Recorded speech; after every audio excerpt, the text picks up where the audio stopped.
안녕하세요. 네, 오늘은 반야신경 강의 네 번째 시간입니다. 지난번 시간에는 보살에 대해서 설명을 드렸습니다.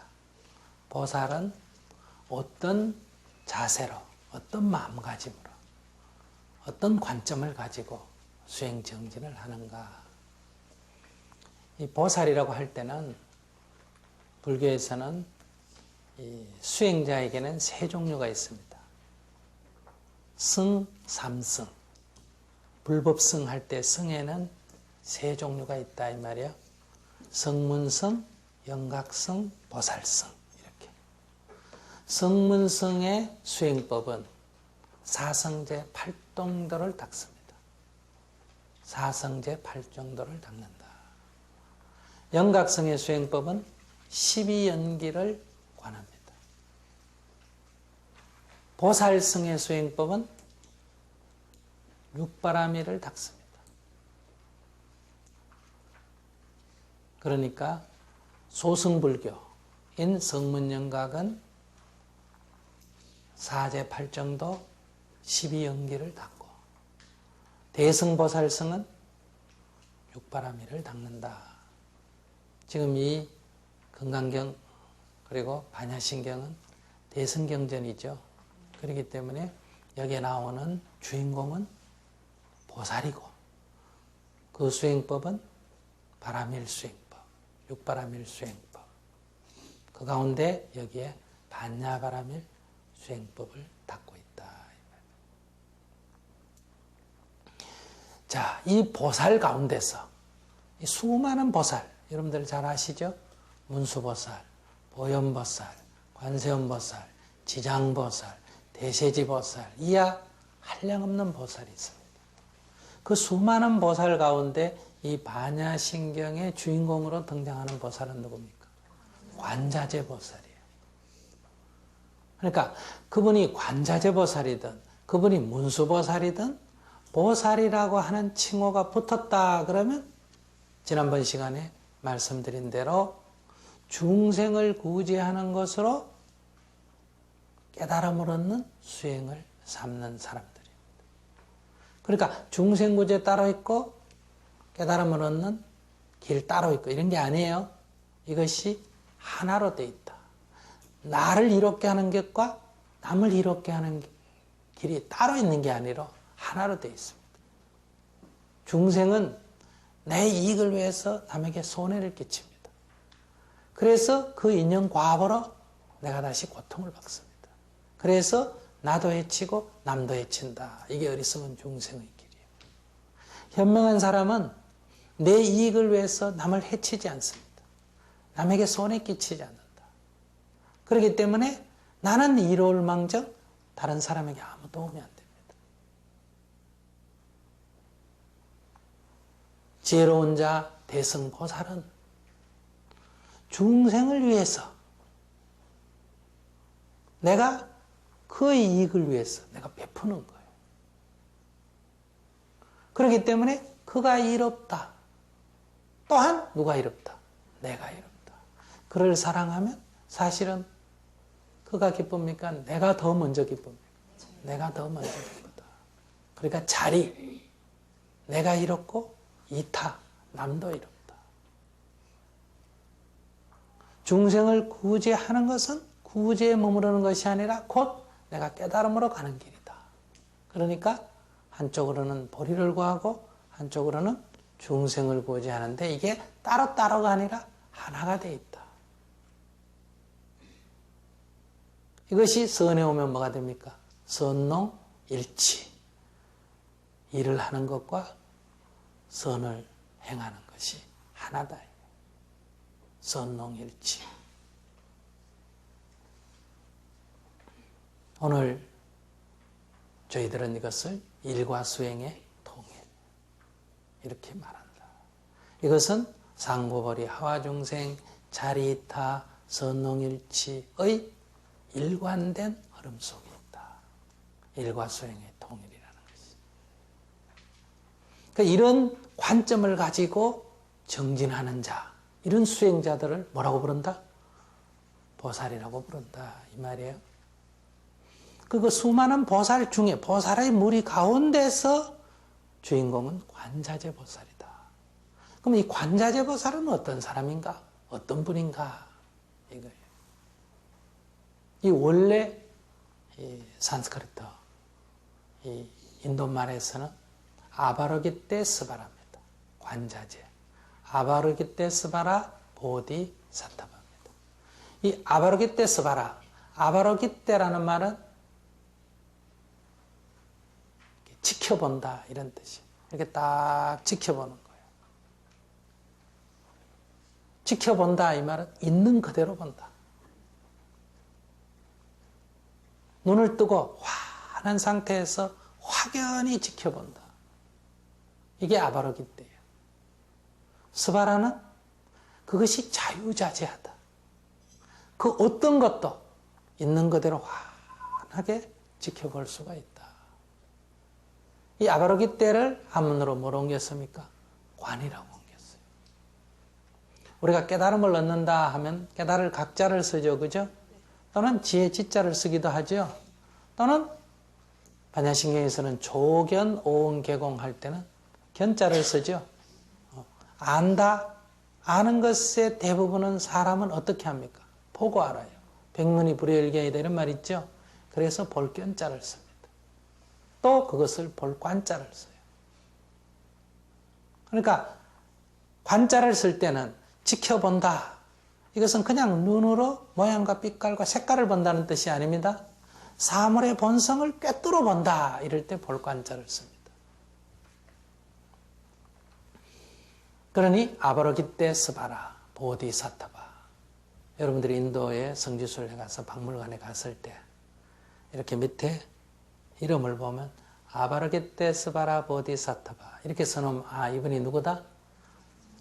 관자재 보살이구나, 관세음 보살이구나 이렇게 하시면 돼요. 이 아바로기테 스바라 보디사타바를 이 아바로기테 스바라를 구마라십 대사님은 이것을 관세음이라고 번역을 했어요. 그런데 현장법사님은 이것을 관자재라고 번역을 했어요. 그러니까 관세음과 관자재는 동일 인물입니다. 이거는 번역상에서 차이가 생긴 거예요. 그러니까 어느 게 더 정확하냐? 직역을 하면 뭐가 된다? 관자재가 됩니다. 그대로 번역하면. 자유자재로 지켜본다. 법의 실상을 있는 그대로 다 알아차린다. 그런 분이다 이런 뜻이에요. 그런데 제법이 공한 도리를 꿰뚫어 알아보는 자다. 이럴 때는 관자재. 이게 더 정확한 표현이라고 할 수 있겠죠. 그런데 중생의 고통을 하나도 남김없이 다 아는 자다. 이것도 관자재입니다. 아시겠습니까? 그럴 때 중생의 고통은 주로 어떻게 표현됩니까? 신음소리로 표현이 됩니다. 아야 이렇게 신음소리로 표현된다 이 말이에요. 그러니까 그 중생의 신음소리, 고통의 신음소리가 곧 세상의 소리예요. 그 세상의 소리를 다 아시는 분이다. 듣는다고 해서는 좀 불확실하죠. 그죠?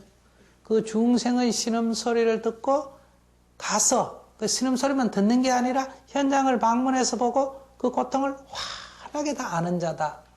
그래서 이름이 뭐라고 됐다? 관세음이라고 됐어요. 그러니까 처음에 번역할 때는 관세음이라고 번역했다가 나중에 직역을 하다 보니 뭐가 됐다? 관자재가 됐어요. 근데 사람 이름은 첫째, 한번 불리면 먼저 불린 것이 자꾸 불리게 되죠. 그래서 우리가 관자재보다는 관세음이 더 익숙하고 또 하나는 우리가 중생이 관세음보살님에게 도움을 청할 때 그때 부르는 용어로는 우리의 고통을 다 아시는 분이라는 이름이 더 다가와요. 제법이 공함을 환히 깨달은 것이다 하는 게 더 다가와요. 우리의 고통을 다 아시는 분이다. 이게 더 다가오니까 주로 기도할 때는 관자재라고 안 부르고 관세음이라고 불러요. 그러나 이런 제법이 공한 도리를 깨달는 이런 데서는 대부분 관자재라고 번역이 됩니다. 차이가 없습니다. 관세음의 다른 이름이다. 이렇게 이해하시면 돼요. 그러면 관세음보살 또는 관자재보살. 그런데 이 원어는 아바르게떼 스바라. 아바르게떼 스바라 보디산타바다.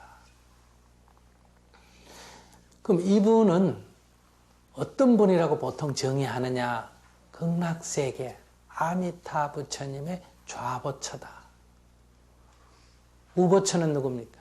대세지 보살입니다. 극락세계 아미타 부처님의 좌보처로 계신다. 그래서 사바세계 고통받는 중생을 구제해서 저 극락세계로 인도하시는 분이다. 이 말이. 이분이 관세음 보살이다. 그러면 이분은 어떤 모양을 하고 있느냐? 첫째, 이분의 모양에 이 이마에 반드시 부처님의 상이 있습니다. 불모다 이렇게도 말하죠.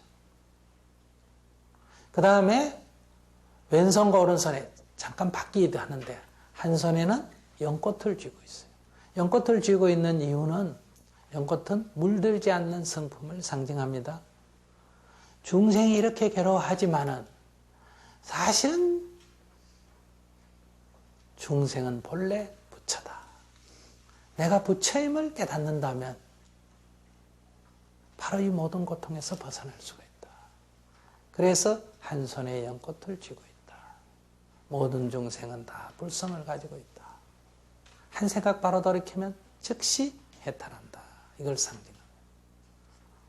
그러나 이 어리석은 중생들은 그 도리를 알지 못하고 아우성을 칩니다. 그럼 이 아우성을 치는 중생들 어리석다고 내버려 둘 수가 없지 않습니까? 그죠? 그래서 한 손에는 감노수가 든 병을 쥐고 있어요. 그래서 이 감노수로 중생의 고통스러운 심신, 괴로운 마음, 병든 몸을 치유해 주신다. 치료해 주신다. 그러니까 이 감노수병을 가지고 우선 죽겠다고 하는 사람들 어때요? 숨 넘어가는 사람들 살려주고 그러고는 뭐다? 부처님 법의 도리를 깨달아서 다시는 괴로움이 없는 세계로 인도하는 자다. 이런 얘기. 이분이 관세음 보살입니다. 모든 보살은 다 원이 있습니다. 아시겠습니까? 원. 원의 본원이 있는데 가장 중요한 원은 모든 보살은 다 부처가 되겠다는 원입니다. 그런데 그 부처가 되는 길은 곧 중생을 구제하는 마음을 내는 데서 부처의 길로 나아가는 거예요.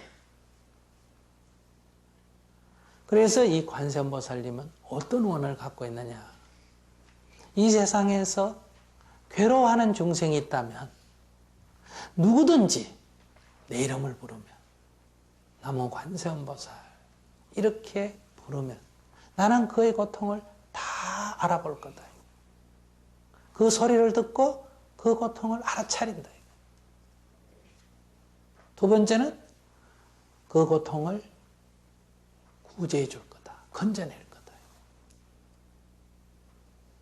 그래서 구고고난이다.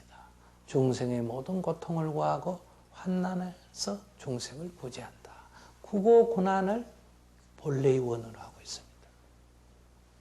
그럼 이제 사람들이 의심이 들죠. 이 많은 중생들이 괴로워하는데 어떻게 아느냐 이거야. 응?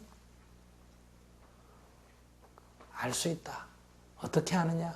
그거는 눈이 천개라서. 우리처럼 눈 두 개를 가지고 여기 보면 저기 못 보고 저기 보면 여기 못 보는 게 아니라 다 볼 수가 있다. 그래서 뭐라고 한다? 천개의 눈을 가진 자다. 어떻게 이 세상 이 많은 사람들 고통을 다 구해주느냐? 다 구할 수 있다. 그분은 천개의 손을 갖고 계시는 분이다. 그래서 뭐라고 한다? 천수천안. 천수천안 관자재 보살이다. 이렇게 말하는 거예요.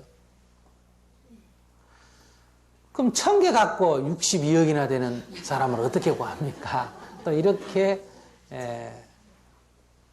의문을 일으킬 수가 있는데 옛날에는 천이라는 숫자가 굉장히 큰 수예요. 이 천은 아라비아 숫자 천이 아니고 한없는 눈, 한없는 손 이런 뜻입니다. 한없는 눈을 가지고 계셔서 뭐든지 다 알아보시고 한없는 손을 갖고 계셔서 뭐든지 다 할 수 있는 능력이 있으신 분이다. 이거를 아주 간단하게 뭐라고 한다? 전지전능이다. 어디서 들어본 얘기 같죠? 그러니까 천수천한 관자재보살은 다른 말로 바꾸면 뭐다? 전지전능하신 관자재보살 이런 뜻이에요. 그렇기 때문에 여러분들이 정말 이 관세음보살의 원을 믿는다면 여러분들이 어떤 곳에서도 지극정성으로 관세음보살을 부르면 여러분들의 고통이 다 덜어진다 이런 얘기. 그분은 그런 능력을 갖고 계시는 분이다. 그럼 이제 또 질문을 이상하게 하는 분들이 계세요. 어떻게 질문하느냐. 남의 물건을 훔쳐가지고 도망을 가는데 경찰이 뒤쫓아요. 그래 앞에 도망가는 도둑놈이 관세음보살 나 살려주세요 하고 뒤에 또 쫓아가는 경찰은 관세음보살 하면 저 도둑놈 잡게 해주세요. 이럴 때는 어떻게 합니까?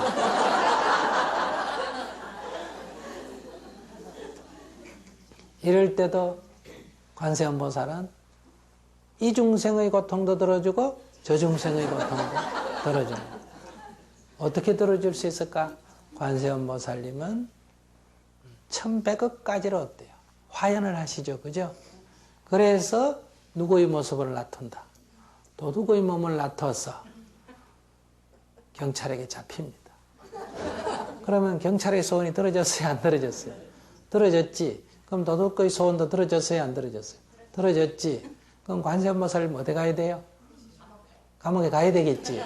그래서 자신을 그 중생의 고통을 대신함으로 해서 일체 중생의 고통을 구제하는 것. 그럴듯하죠? 그렇기 때문에 몸을 1000가지 만가지로 나누셔서 모든 중생을 다 구제한다 이런 얘기. 그러면 이제 여기 또 궁금한 게 있어요. 관세음보살님은 어떻게 해서 그런 큰 능력을 갖게 됐습니까? 이런 문제. 어떤 곳에서는 그런 전지전능하신 분은 본래 있었다 이렇게 말하지 않습니까? 그죠? 불교는 그래 앞뒤가 없는 얘기는 안 합니다. 항상 뭐가 있다? 원인이 있고 결과가 있고 이렇기 때문에 이 관세음보살님이 어떤 분인가? 이게 이제 관음의 연기입니다. 어떻게 해서 관세음보살님이 되셨는가? 이런 얘기예요. 여기 연기에는 여러 종류의 다른 얘기가 있지만은 가장 대표적인 것은 이렇습니다. 인도의 저 남쪽 바닷가 한 마을이 있었는데 거기에 장자라는 것은 인도에서 사업을 하는 사람을 말합니다. 요즘 말하면 기업가, 비즈니스맨 이걸 장자라 그래요. 그러니까 아주 부유한 사람이에요. 장자가 살았는데 아내가 있고 두 아들이 있었어요. 어린 두 아들이 있었어요. 그래서 아주 행복하게 살았는데 갑자기 아내가 돌아가셨어요. 그러니까 아내도 그립지만은 너무나 두 아들을 사랑하니까 이 두 아들을 키우려면 두 아들에게 누가 있어야 됩니까? 아이들에게는 엄마가 있어야 돼요. 키워줄 엄마가 있어야 돼요. 그래서 부인이 돌아가신 지 얼마 안 되지만 아이를 위해서 어때요? 새로 결혼을 하게 된 거예요. 요즘 말하면 새장가를 들었다 이 말이에요. 그럴 때 자기가 부인이 필요해서 뭐 결혼을 하겠다 이런 것보다는 아이에게 엄마가 필요해서 결혼을 하겠다고 했기 때문에 이렇게 광고를 냈어요. 누구든지 이 아이를 자기 아이처럼 친엄마 이상으로 사랑하고 보살필 사람이 있다면 신분, 지위, 여하를 막론하고 누구든지 받아들이겠다. 이렇게 말했어요. 당시 인도의 결혼 풍성은 신분이 높으면 신분이 낮은 사람은 결혼을 잘 안 하죠. 그죠? 그런데 신분이 낮더라도 괜찮다. 이거예요. 그러니까 많은 사람들이 자원을 했는데 그 가운데서 신분이 낮고 즉 훨씬 더 낮은 우리로 말하면 평민이거나 천민이거나 이런 신분에 있는 여자 중에서 아주 착실한 여자분을 선발을 했어요. 이렇게 해서 이제 두 아이를 돌보게 했는데 이 부인은 아이를 돌보는 두 아이를 정성스럽게 돌봄으로 해서 부귀영화가 주어진 거예요. 가난한 집에 태어났는데 부잣집에 왔지. 신분이 낮아서 천대를 받았는데 신분이 높은 사람하고 결혼을 했기 때문에 어때요? 귀한 대접을 받지. 밑에 하인이 많이 있지. 이것은 남편 때문에가 아니고 사실 누구 때문에다? 두 아이 때문에요. 이 두 아이를 돌보는 것 때문에 이런 자리가 주어진 거예요. 그래서 이 두 아이를 정말 정성스럽게 돌본 거예요. 그러니까 이 남편이 볼 때 비록 새엄마지만 아이들을 학대하지 않고 진짜 친엄마보다 더 잘 보살피구나 이런 생각이 든 거예요. 그래서 안심이 된 거예요. 그러니까 안심이 되니까 이제 그 일종의 결혼을 했지만은 애들 보는 보모나 유모처럼 취급을 하다가 이제는 마음이 놓이니까 이제 부인으로 맞아들인 거예요. 그래서 거기에 아기가 태어났어요. 그럼 보통 이럴 때 아기가 태어나면 또 자기에게 더 관심을 갖지 않습니까? 그죠? 근데 이 부인은 자기 아기보다도 전처의 두 아이를 더 아끼고 사랑하는 거예요. 그때 이 남편이 이제 안심을 한 거예요.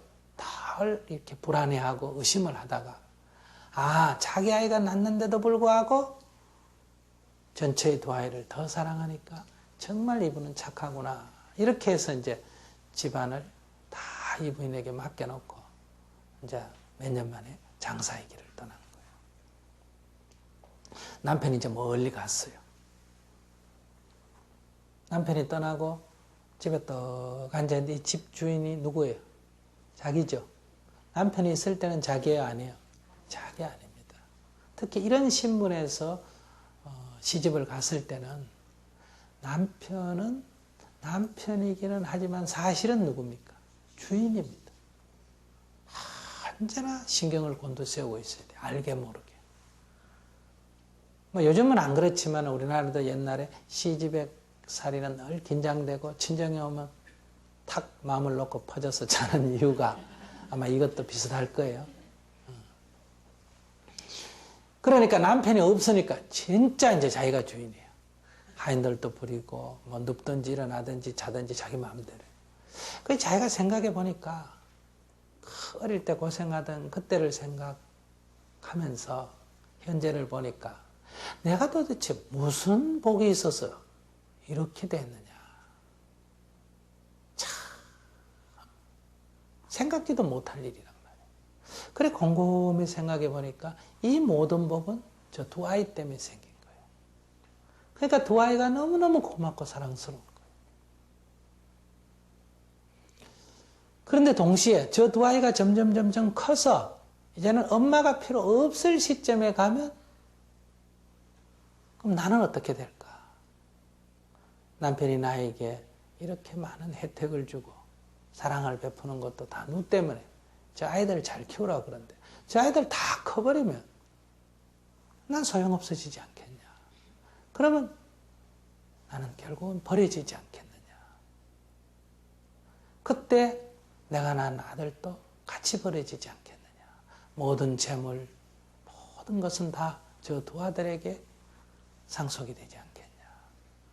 그러니까 지금은 행복한데 10년, 20년, 30년 먼 미래를 생각하니까 나는 결국은 옛날 그 고통스러운 상태로 가난한 상태로 돌아갈 것 같단 말이야.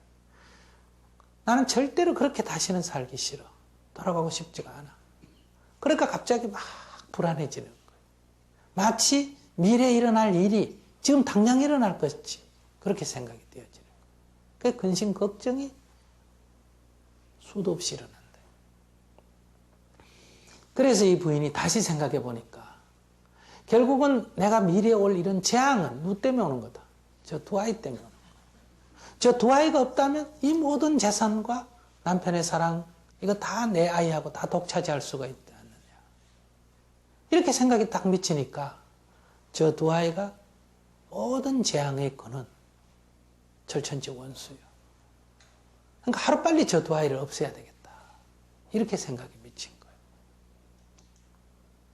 그래서 남편이 돌아오기 전에 아무도 몰래 저 두 아이가 없어져야 되는 거예요. 바닷가니까. 그래서 이제 한 꾀를 내가지고 애들 보고 얘들아 엄마하고 소풍 가자. 애들이 좋다고. 그래 작은 배를 타고 멀리 바닷가 멀리 떨어져 있는 무인도로 놀러를 갔어요. 그래서 애들을 그 섬에 내려놓고 애들이 좋다고 바닷가 구경하고 하는 동안에 조용히 배를 타고 돌아와 버린 거예요. 이 두 아이가 바닷가에 한참 놀다가 이제는 해도 져가고 배도 고프고 그래서 집에 가려고 엄마하고 찾으니까 엄마가 안 보이는 거예요. 그래서 엄마 엄마 하면서 밤새도록 부르고 이튿날 불러도 엄마의 응답이 없는 거예요. 아무리 간절하게 부르고 목나 부르고 피를 토하고 불러도 엄마가 응답이 없는 거예요. 그러니까 이 어리지만한 아이들이 엄마가 우리를 버리고 도망갔구나 이 생각이 미칠 거 아니겠어요? 그러니까 엄마가 미운 거예요. 결국은 우리를 버리고 간 엄마는 새엄마이기 때문에 우리를 버리고 간 거예요. 그러니까 그 새엄마의 미움이 어디로 옮겨갑니까? 아버지에게로 옮겨가는 거예요. 즉 엄마는 우리를 버렸지만 아버지를 불렀는데 아버지마저도 대답이 없는 거예요. 결국은 아버지가 장가를 안 갔으면 어때요? 새 장가를 안 갔으면 새엄마를 받아들이지 않았으면 이런 고통은 없을 거 아니냐. 결국은 아버지가 새 장가를 감으로 해서 결국 이런 고통이 우리에게 떨어진 거예요. 그러니까 아버지가 미워진 거예요. 그 아버지가 미워지니까 더 이상 아버지를 부르지 않게 되죠. 그러니까 생모를 부르게 되는 거예요. 다시. 엄마 엄마하고 아무리 부르고 불러도 엄마가 대답이 없는 거예요. 그러니까 다시 엄마가 미워지는 거예요. 엄마가 죽지만 않았으면 어때요? 우리가 이런 고통을 겪지 않지 않게 되느냐. 이렇게 처음에는 새엄마를 부르다가 다음에는 아버지를 부르다가 그 다음에는 생모를 부르다가 이렇게 해서 하루가 가고 이틀 가고 3일이 가고 일주일이 지나면서 지쳐 쓰러진 거예요. 그러니까 가슴에 한이 차진 거죠. 만약에 내가 살아만 나간다면 아니면 죽는다면 다음 생이라도 꼭 원수를 갖겠다. 이건 철천지 원수 아닙니까? 그죠? 그러니까 누가에게 첫 번째? 새엄마에게. 우리를 버리고 갔으니까. 나를 죽였으니까. 이렇게 가슴에 한이 맺혀 들어간 거예요. 이러는 중에 결국은 동생이 큰애는 한 7살 때고 적은애는 한 4살 때는데 그러니까 이에 힘이 약하니까 동생이 먼저 쓰러져서 이 형의 무릎을 베고는 먼저 죽었어요. 그 동생이 죽으니까 얼마나 가슴에 한이 맺히겠어요. 그래서 기진맥진해서 한이 크게 달았을 때 만약 이대로 죽었으면 다음 생에 이제 원한이 돌고 돌 텐데 그때 엄마를 부르고 부르다 이런 생각이 들었어요. 내 새엄마도 내 이 고통을 모른다. 응답이 없고 내 아버지도 아무리 불러도 내 이 고통을 모르고 응답이 없고 생모도 아무리 불러도 이 고통을 모르고 응답이 없다. 그렇게 생각해 보니까 이 세상에는 나처럼 이렇게 극한적인 고통에 처해서 아무리 부르고 신음을 해도 이웃집에 있는 이웃방에 있는 사람도 모를 수가 있죠. 그러니 이 세상에 이런 사람이 얼마나 많겠냐 이거야. 내가 이렇게 고통에 빠져 있는데도 아무도 모르잖아요. 내가 이 극한적 고통에 처해 있으면서 남의 고통을 이해하게 된 거예요. 그걸 이해하니까 그 고통이 내 고통에 서러워했는데 그들의 고통이 내 눈에 보이고 내가 알게 되니까 너무너무 불쌍한 거예요. 그때 이런 원이 들었어요. 나는 내 엄마를 불러도 아버지를 불러도 응답이 없다 이거예요. 그런데 나는 다음 생에 태어난다면 이렇게 서로 죽이고 죽는 이런 이 사바세계의 어떤 복락을 구하지 않겠다. 나는 중생인 지금 나처럼 이렇게 간절하게 고통 속에서 살아나려고 부르는 그들의 고통을 구제하는 사람이 돼야 되겠다. 누구든지 내 이름을 한 번만 불러도 나는 그 고통에 응답하리라. 누구든지 그 고통에서 헤어나고자 하는 사람이 있다면 나는 그를 기꺼이 구제하리라. 이렇게 원을 딱 세우고 숨이 딱 끊어져 버렸어요. 만약에 자기의 고통에만 빠져서 죽었다면 세세생생이 원수를 갚고 받고 맺고 하는 이 중생계에 윤회했을 텐데 자기의 고통을 빠지지 않고 자기의 고통을 통해서 남의 고통을 보고 그 고통에 내가 뭔가 도움을 주겠다고 하고 한 생각 돌이키고 숨이 끊어졌다. 이게 바로 발심이에요. 이게 초발심. 이게 씨앗이 된 거예요. 이게 심어지고 나고 자라고 꽃피고 열매 맺고 또 심어지고 나고 꽃피고 열매 맺고 다 생금내로 돌고 돌면서 그 영향이 점점 커졌다. 한 명을 구제할 수 있는 데서 100명을 구제할 수 있는 데서 1000명을 구제할 수 있는 데서 10,000명을 구제하는 데서 점점 능력이 커져서 지금은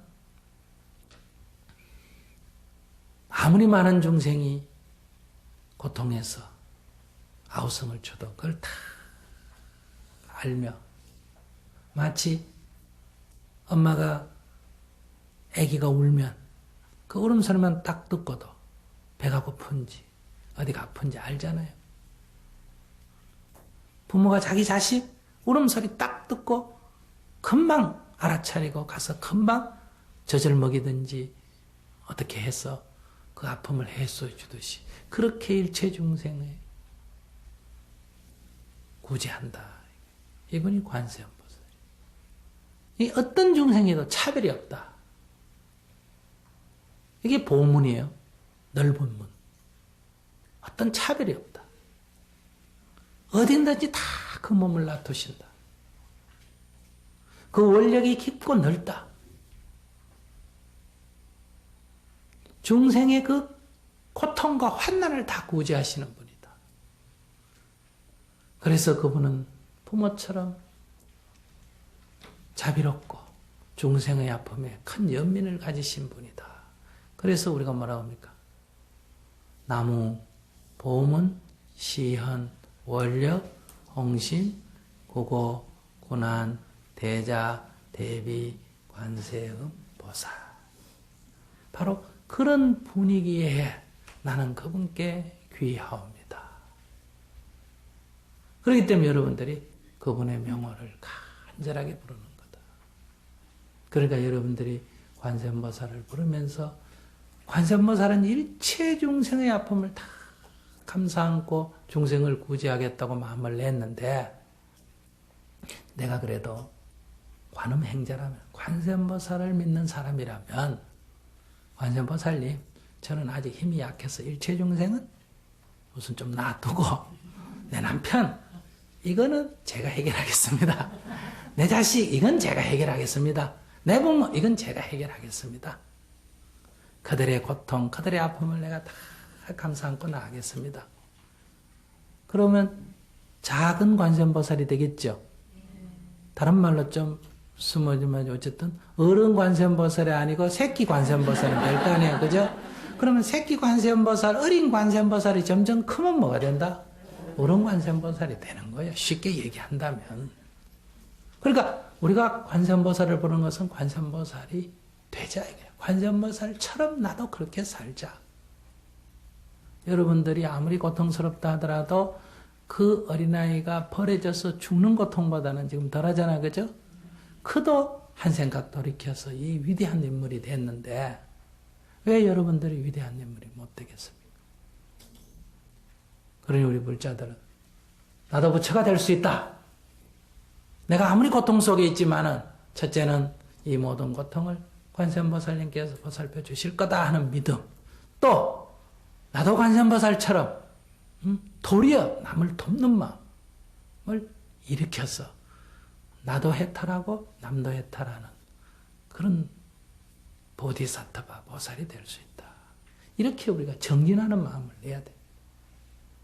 이렇게 마음을 낸다면 여러분들 자신이 먼저 기뻐지고 해탈할 것이고 여러분들의 가정이 좋아질 것이고 이런 수행자들이 늘어나면 우리 사회가 어때요? 더 아름다워집니다. 지금 욕심으로 살아가는 이런 불자, 이런 기독교, 천주교 이런 사람은 다 불자가 된다 한들 우리 사회가 얼마나 바뀌겠으며 다 기독교인이 된다 한들 우리 사회가 얼마나 바뀌겠어요? 그것이 그거예요. 이건 세력 다툼에 불과한 거예요. 그러니 우리가 이런 불자가 늘어난다면 그 한 명이 늘어나고 두 명이 늘어나면 개인에게뿐만 아니라 세상에도 도움이 된다. 이런 운동을 우리가 일으켜야 됩니다. 이런 힘을 가져야 돼요. 이런 원을 갖고 여기저기 관세음보살을 부르고 지장보살을 불러야 된다. 그래 여기에서는 이러한 관세음보살이 그냥 중생의 구제뿐만이 아니고 일체 중생의 고통을 꿰뚫어 아시는 분일 뿐만 아니라 더 근원적으로는 제법이 공한도리를 깨치신 분이다 이 말이에요. 그래서 모든 고통에서 벗어나신 분이다. 자유자재하신 분이다. 거기서 머무르는 것이 아니라 깨닫지 못한 중생을 위해서 그들을 깨닫게 하고 그들을 구제하시는 무한한 힘을 가지신 원력 보살이시다. 그분이 지금 이 경의 주인공입니다.